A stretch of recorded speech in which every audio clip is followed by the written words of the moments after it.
क्योंकि अमेरिकी राष्ट्रपति डोनाल्ड ट्रंप ने एक बार फिर अपनी टैरिफ नीति को आक्रामक रूप देते हुए व्यापारिक साझेदारों पर बड़ा कदम उठा दिया है।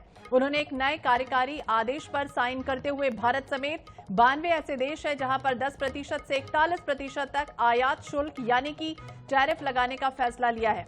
और नए आदेश के तहत भारत से अमेरिका को निर्यात होने वाले उत्पादों पर अब 25% का टैरिफ देना होगा।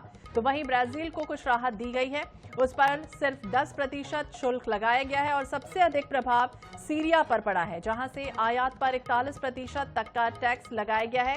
व्हाइट हाउस की ओर से जारी एक बयान जिसके मुताबिक ये कहा गया है कि ये नए टैरिफ 8 अगस्त से प्रभावी हो जाएंगे। तो बड़ा झटका कह सकते हैं लगा है जब टैरिफ लगाया गया है और टल गया है 25% ट्रंप टैरिफ का जो खतरा, यानी भारत समेत सभी देशों को एक हफ्ते की राहत दी गई है।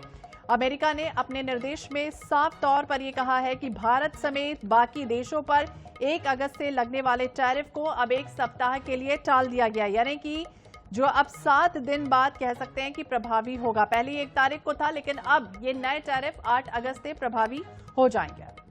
तो भारत पर बुधवार को 25% टैरिफ लगाने का ऐलान किया गया था, जो 1 अगस्त यानी कि आज से प्रभावी होना था, लेकिन अब इसे 1 सप्ताह के लिए टाल दिया गया। ये बड़ी राहत भी है।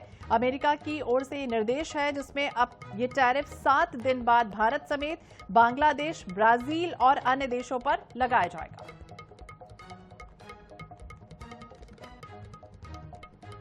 ये पूरा मसला आपको बता दें, जब डोनाल्ड ट्रंप ने अचानक से भारत समेत कई देशों पर टैरिफ का ऐलान बुधवार को किया था, आपको याद ही होगा, और इसके बाद से दुनिया में हलचल भी मच गई थी। और भारत पर 25% टैरिफ का ऐलान करते हुए ट्रंप ने कहा था कि व्यापार बाधाओं को दूर करने के लिए ये टैरिफ लगाया जा रहा है। और इसके अलावा जुर्माने का भी ऐलान कर दिया गया था, जो रूस से तेल और डिफेंस प्रोडक्ट खरीदने के कारण था। हालांकि अभी अमेरिका ने नए आदेश के तहत सभी देशों पर लगने वाले टैरिफ को 1 सप्ताह के लिए टाला है, यानी कि अब टैरिफ लगने की नई जो डेडलाइन है वो आ चुकी है।